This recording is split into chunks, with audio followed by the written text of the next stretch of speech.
Bom, o que você quer ser quando crescer?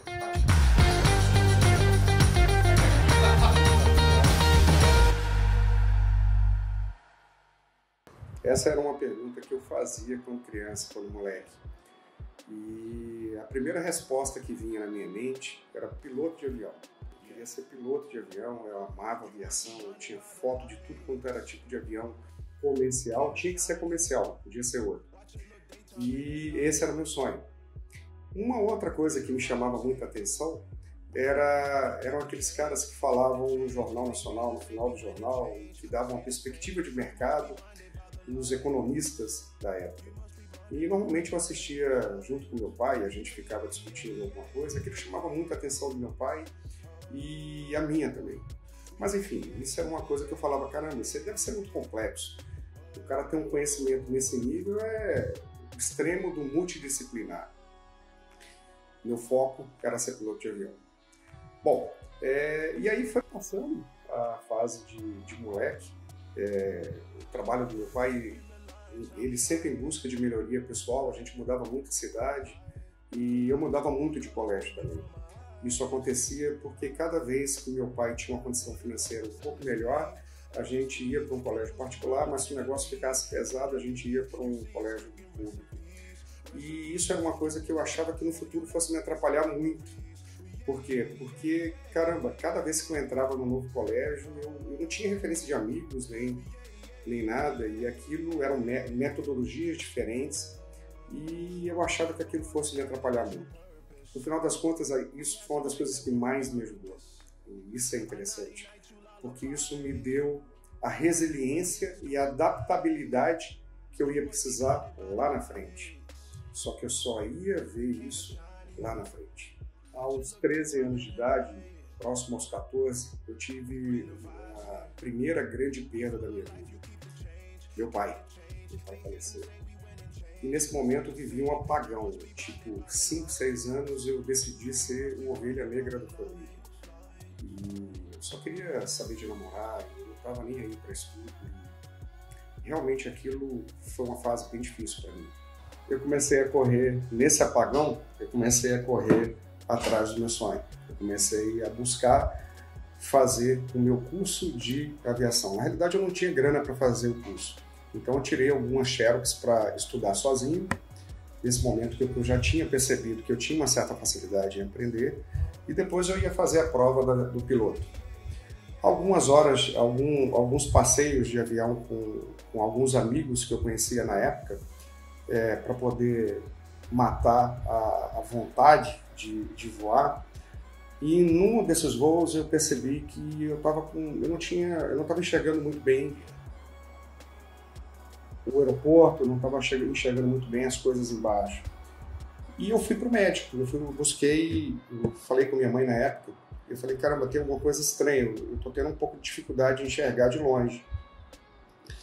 E no médico, eu nunca me esqueço disso, foi um dos momentos bem complicados, porque quando eu saí da consulta, em plena consulta, o médico chegou para mim e falou, você vai ficar cego, você tem um problema chamado ceratocone. E na época, isso estava começando na medicina, e ainda não tinha muito bem uma solução. Quer dizer, as soluções que tinham na época era você esperar ficar cego, para poder fazer o transplante, e a chance de transplantar vai ser um sucesso, ou você botar na época, estava iniciando o processo chamado anel de Ferrara.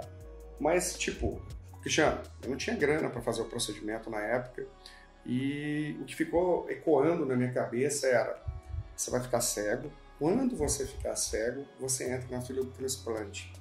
E aquilo não saía da minha cabeça, porque eu ficava pensando, caramba, eu vou ficar cego. Interessante que nesse momento eu comecei a querer gravar um bocado de imagens na minha cabeça. Tudo que era paisagem, eu fotografava aquilo na minha mente para que no momento que eu tivesse cego, aquilo não saísse da minha cabeça. E eu comecei a prestar atenção em pequenas coisas. Isso foi interessante porque eu acho que foi o momento da minha vida que eu comecei a enxergar além, não só ver. Eu comecei a, de fato, enxergar o todo. Eu comecei a prestar atenção em tudo que estava acontecendo. Isso foi muito bacana. Nesse momento eu vi que meu sonho de ser piloto tinha ido para o espaço. Então eu comecei a focar naquilo que poderia ser aderente na minha vida. Só que eu ainda estava, confesso que eu estava perdido pra caramba e eu estava ainda saindo do meu momento de apagão e agora tendo que me acostumar com o fato de não realizar algo que era tão importante para mim como ser piloto. E eu comecei a perceber algumas coisas que eram facilidades que eu tinha, dons naturais que eu tinha, só que eu achava que aquilo fosse coincidência ou simplesmente forte. Era o quê? Eu tinha uma facilidade muito grande de aprender. Então, se eu assistisse uma boa aula, se eu tivesse prestando atenção em alguma coisa, eu conseguia aprender aquilo muito rápido, sem precisar estudar. E muitas vezes eu simplesmente assistindo uma boa aula, tirava notas excelentes. E o que vinha na minha cabeça e na cabeça de todos que estavam ao meu redor, por conta dessa fase de apagão, era sorte. Eu tinha sorte. Eu tive sorte. E naquele período, uma das coisas que eu fazia como hobby, um hobby meio estranho, mas era um hobby interessante. Todas as vezes que eu entrava no restaurante, eu via algum negócio, alguma prestação de serviço de perto, eu começava a fazer conta de cabeça, tentando entender se aquele negócio era um negócio bom. E as pessoas ficavam brincando, falavam, pô, esse cara é doido, esse cara é doente, esse cara fica fazendo... A primeira coisa que eu fazia quando eu entrava dentro do restaurante era ver a quantidade de pessoas que estavam, o que mais ou menos elas pediam, o valor daquilo, entender o dia na semana, entender sazonalidade, começava a fazer algumas perguntas ao garçom e daqui a pouco eu falava, pô, esse cara tem X de faturamento no mês, o negócio dele é bom. E um exemplo que eu me recordo muito bem, ainda quando moleque, adolescente, nessa época de 13, 14 anos, a gente passava férias em Maceió. E aí eu peguei uma conexão assim, que eu fiquei umas 3 horas esperando o outro voo, e eu fiquei de frente para aquele serviço de proteção de bagagem, né? E aquilo estava começando na época. E eu vi que tinha uma porrada de gente fazendo fila para poder encapar a bagagem para proteger todos os seus pertences. E aquilo começou a me chamar a atenção, peguei uma folha de papel e comecei a riscar a quantidade de pessoas por minuto. Fui lá, peguei algumas informações de quantos funcionários tinham dentro daquele negócio, o preço de venda deles, e depois de 2, 3 horas fazendo a estatística, eu falei, puta, esse negócio é um negócio legal, dá muito dinheiro. E eu me recordo que tinham 2 pessoas do meu lado, que eu nem conhecia, e os caras falavam, só uma pergunta, foi viável? É viável fazer esse investimento? É viável ter esse negócio dentro do aeroporto? Enfim, isso era um hobby que eu fazia, e eu fazia isso tão naturalmente que eu achava que aquilo era um passatempo, na realidade. Bom, ao longo do tempo, eu conheci a minha hoje esposa. E naquela época eu estava finalizando a fase de apagão, né? E aí eu não estava muito preocupado em estudo, eu ia lá, fazia prova, passava, quando prestava atenção e levava porrada quando não prestava atenção, ou simplesmente quando não ia para aula. E aí eu tive a experiência de fazer o primeiro vestibular, e aí eu fui querer ver a estatística e a probabilidade de passar sem respondendo tudo uma letra só, coisa de doido. Lógico, levei porrada, levei pau. E aí minha esposa chegou e falou, Cristiano, de boa, você é inteligente pra caramba, apenas leia a prova e responda da forma que você entende. E naquela época eu passei, eu só fiz ler a prova e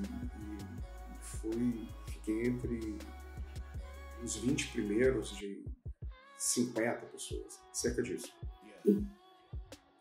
E foi um momento que eu comecei a falar, puta, cara, eu acho que isso não é sorte.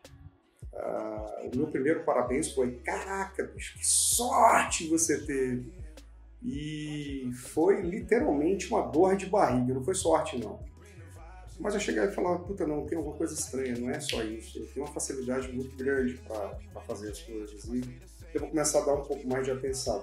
Só de sacanagem eu vou começar a fazer diferente. E aí eu comecei de fato, a me empenhar a entender as coisas e a estudar um pouco mais. Nessa época eu fiz contabilidade, usava muito a contabilidade para entender o mecanismo de funcionamento de uma empresa. Eu sempre gostei disso. E depois de ter lido a prova, passei no vestibular e tal. E nesse momento eu comecei a trabalhar numa construtora. E fui gerente da construtora, fui diretor dela, e uma construtora pequena. E eu aprendi bastante, fiquei cerca de 10 anos próximo, cerca de 10 anos. E aprendi muita coisa no mercado imobiliário. E uma coisa que ficava martelando na minha cabeça é: caramba, como é que funciona esse mercado? Como é que as pessoas conseguem entender se ainda cabe um empreendimento dentro de uma cidade? E eu confesso que as respostas que eu tinha não eram suficientes para poder sanar as minhas dúvidas. Mas eu segui em frente, buscando entender essa lógica. E eu fui convidado pelo meu chefe na época, que era uma empresa familiar, para poder empreender pequenos negócios, né? E aí eu fui construir, foi quando eu levei a primeira porrada. Eu peguei uma crise de mercado e aí eu vi que entrar no mercado sem entender o mecanismo de funcionamento e sem ter capital de giro necessário ou suporte financeiro necessário para que isso aconteça, era um grande problema. Eu percebi uma das primeiras lógicas do mercado. Você consegue quebrar sem ter prejuízo. Você consegue quebrar com lucro futuro projetado, simplesmente porque você não tem combustível para tocar o teu negócio. Eu percebi que era possível quebrar mesmo sem ter prejuízo, simplesmente por não ter cash, por não ter combustível para fazer com que o negócio andasse. Assumi a minha primeira falência. Olha só, eu tinha duas chances, eu tinha dois caminhos. Ficar naquela situação, e o interessante é que depois de muito tempo, nesse momento eu estava com 32 anos, eu percebi que ou eu ficava, assumia aquela falência, recomeçava, eu não fiquei com muitas dívidas, mas tipo, tinha perdido todas as reservas, fiquei com algumas pendências, todas elas sendo pagas, mas com a necessidade de caixa grande. E aí eu tinha dois caminhos. Aceitava aquela situação, e como eu tinha ficado parado num tempo em relação a atualizações de estudo, pós-graduação e por aí vai, e esse momento também tinha começado a chuva de MBAs, eu falei, caramba, eu preciso correr quanto tempo, porque hoje se eu for adentrar no mercado de trabalho, eu estou defasado. Só que eu tinha 32 anos de idade, brigando com gente que estava saindo com 26, 27, 28 anos de idade, com sangue no olho. Nesse momento eu percebi que eu tinha que buscar conhecimento. E eu queria encontrar as respostas para um monte de perguntas que eu me fazia a respeito do mecanismo de funcionamento daquele mercado. Bom, eu tinha 32 anos de idade, eu tinha que fazer isso rápido. E aí eu busquei os cursos que agregavam valor de forma rápida. A maior parte desses cursos estavam em São Paulo, Belo Horizonte, mas a maior parte deles em São Paulo. Eram cursos muito caros. Muito caros. E aí eu fui pegando o que tinha sobrado de reserva na época, o que tinha sobrado de crédito. Na realidade não tinha sobrado reserva coisa alguma. O que tinha de crédito eu fui direcionando para poder sair daquela situação.